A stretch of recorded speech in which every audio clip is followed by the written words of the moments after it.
Hello guys, പുതിയൊരു വീഡിയോയിലോട്ട് എല്ലാവർക്കും സ്വാഗതം. ഇന്ന് ഞാനൊരു ബർത്ത്ഡേ വ്ളോഗുമായിട്ടാണ് കേട്ടോ വന്നേക്കുന്നത്. കഴിഞ്ഞ സൺഡേ ഞങ്ങളുടെ അച്ചുവിൻ്റെ ഫസ്റ്റ് ബർത്ത്ഡേ ആയിരുന്നു. വീഡിയോ ഇടാൻ ഞാൻ കുറച്ച് ലേറ്റ് ആയിട്ടുണ്ട്. അപ്പോൾ അന്നത്തെ കുറച്ച് വിശേഷങ്ങളൊക്കെ നിങ്ങളോട് കൂടി ഒന്ന് ഷെയർ ചെയ്യാമെന്ന് കരുതി. അപ്പോൾ വീഡിയോ നിങ്ങൾ സ്കിപ്പ് ചെയ്യാതെ കാണും കേട്ടോ. ആദ്യം തന്നെ ഞങ്ങൾ അമ്പലത്തിൽ പോയി കേട്ടോ. രാവിലെ ഒരു 7 മണിയൊക്കെ ആയിട്ടുണ്ടായിരുന്നേ പോയപ്പോൾ. ഞങ്ങൾ സ്ഥിരം പോകാറുള്ള തലൂരുള്ള ശിവക്ഷേത്രത്തിലാണ് കേട്ടോ പോയിട്ടുണ്ടായിരുന്നേ. തലോരായ സമയത്ത് ഞങ്ങൾ ഇടയ്ക്കിടയ്ക്ക് പോകുന്ന ഒരു അമ്പലമാണ് കേട്ടത്. ഇതിപ്പോൾ കഴിഞ്ഞ പൊന്നൂൻ്റെ ബർത്ത്ഡേക്ക് പോയി തൊഴുത് പോകുന്നതാണ്. പിന്നെ എപ്പോഴാണ് കേട്ടോ പോകുന്നത്. അമ്പലത്തിൽ നിന്ന് തൊഴുത് പുറത്തേക്ക് ഇറങ്ങിയതിന് ശേഷം ഞാൻ പിന്നെ വീഡിയോ എടുക്കുമായിരുന്നു കേട്ടോ. ഇതിൽ അമ്പലത്തിനകത്ത് ഫോൺ അലൗഡ് അല്ല, അതുകൊണ്ട് തന്നെ പുറത്തുനിന്നാട്ടോ ഞാൻ വീഡിയോ എടുക്കുന്നത്. ഫ്രണ്ട് ഭാഗം പിന്നെ നിങ്ങൾ കണ്ടിട്ടുണ്ടാകുമല്ലോ. തൊഴുത് കഴിഞ്ഞാൽ പിന്നെ ഞങ്ങൾ നേരെ വരല അമ്പലക്കുളത്തിലേക്ക് കേട്ടോ. വേറെ ഒന്നല്ല, കുറച്ച് ഫോട്ടോസും വീഡിയോസൊക്കെ എടുക്കാൻ പറ്റിയ നല്ലൊരു സ്ഥലം പറയുന്നത് ഇവിടെയാണ്. പിന്നെ പൊന്നൂന വെള്ളത്തിലൊന്ന് ഇറങ്ങണം, അതൊക്കെ ആയിരുന്നു കേട്ടോ. അങ്ങനെ ഞങ്ങൾ ഇവിടുന്ന് കുറച്ച് ഫോട്ടോസും വീഡിയോസൊക്കെ എടുത്ത് പോകുന്നേ. ബർത്ത്ഡേ സ്പെഷ്യലായിട്ട് സദ്യയാണ് കേട്ടോ ഉണ്ടാക്കുന്നത്. വീട്ടിലെ കാര്യം വെച്ചിട്ട് പിന്നെ യാതൊരു വിധ ടെൻഷൻ അടിക്കേണ്ട കാര്യമില്ല. എന്താ വെച്ചാൽ ഇന്നലെ രാത്രി അച്ഛനും അമ്മയും അനിയത്തിയൊക്കെ വന്നിട്ടുണ്ടായിരുന്നേ. അപ്പം ഞാൻ അമ്പലത്തിൽ പോരുന്നതിന് മുമ്പ് കുറച്ച് കഷ്ണങ്ങളൊക്കെ അരിഞ്ഞു കൊടുത്തിട്ടാണ് പോന്നിട്ടുണ്ടായിരുന്നത്. പിന്നെ കുക്കിംഗ് പരിപാടിയൊക്കെ പിന്നെ അമ്മേനെ ഏൽപ്പിച്ചേക്കാണ് കേട്ടോ. ഏട്ടൻ്റെ അമ്മ അച്ഛനൊന്നും വന്നിട്ടുണ്ടായിരുന്നില്ല കേട്ടോ. അമ്മേനെ തിങ്കളാഴ്ച ഡോക്ടറെ കാണിക്കാനുള്ളത് കൊണ്ട് തന്നെ പിന്നെ ഒരു ദിവസം വരാമെന്നാണ് പറഞ്ഞിട്ടുണ്ടായിരുന്നത്. പിന്നെ ഞങ്ങളത് അമ്പലത്തിൽ നിന്ന് പോന്നിട്ട് തൊട്ടടുത്തുള്ള വീടുകളിലൊക്കെ കുറച്ച് മിഠായിയൊക്കെ കൊണ്ടു കൊടുത്തു കേട്ടോ. പിന്നെ ഇതാ ഡെക്കറേഷൻ്റെ പരിപാടിയായിരുന്നു. അങ്കിളുടെ കൂടെ നിന്ന് 2 സഹായികളുണ്ട്, ഹെൽപ്പേഴ്സ് ഉണ്ട്. ഇവർ നമ്മുടെ വീടിൻ്റെ തൊട്ടടുത്തുള്ള 2 കുട്ടികളാണ്. അവരെപ്പോഴും ഇവിടെ തന്നെ ഉണ്ടാകാറുണ്ട് കേട്ടോ. അപ്പോൾ അവർ ഡെക്കറേഷൻ പണിയൊക്കെ അവിടെ തുടങ്ങിയിട്ടുണ്ട്. അമ്പലത്തിൽ പോയി വന്നപ്പോഴത്തേക്കിനും അമ്മ ഏകദേശം എല്ലാ പരിപാടികളും തീർത്ത് വെച്ചിട്ടുണ്ടായിരുന്നു കേട്ടോ. ചോറ്, സാമ്പാർ, അവിയൽ, ഉപ്പേരി എല്ലാം ഉണ്ടാക്കി വെച്ചിട്ടുണ്ടായിരുന്നേ.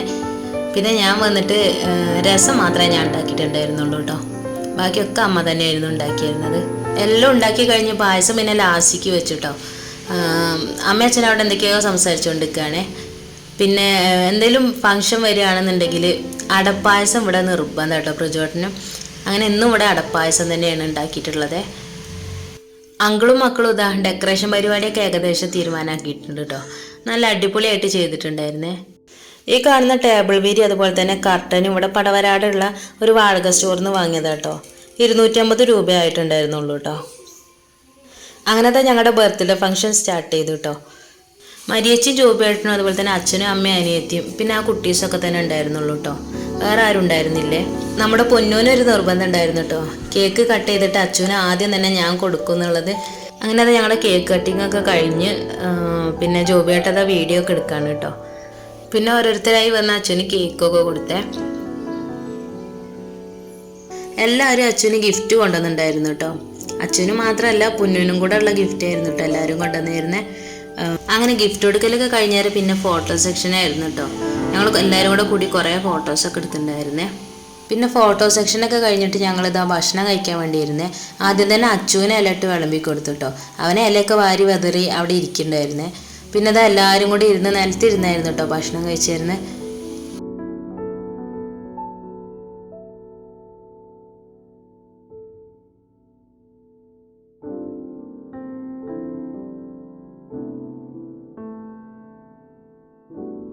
അവർ ഭക്ഷണം കഴിച്ചതിന് ശേഷം പിന്നെ ഞങ്ങളും കഴിക്കാൻ വേണ്ടിയിരുന്നേ. അച്ഛന് നല്ല ഉറക്കം വന്നതുകൊണ്ട് തന്നെ അവനെ ഉറക്കിയിട്ടാട്ടോ ഞാൻ ഇരുന്നുണ്ടായിരുന്നേ.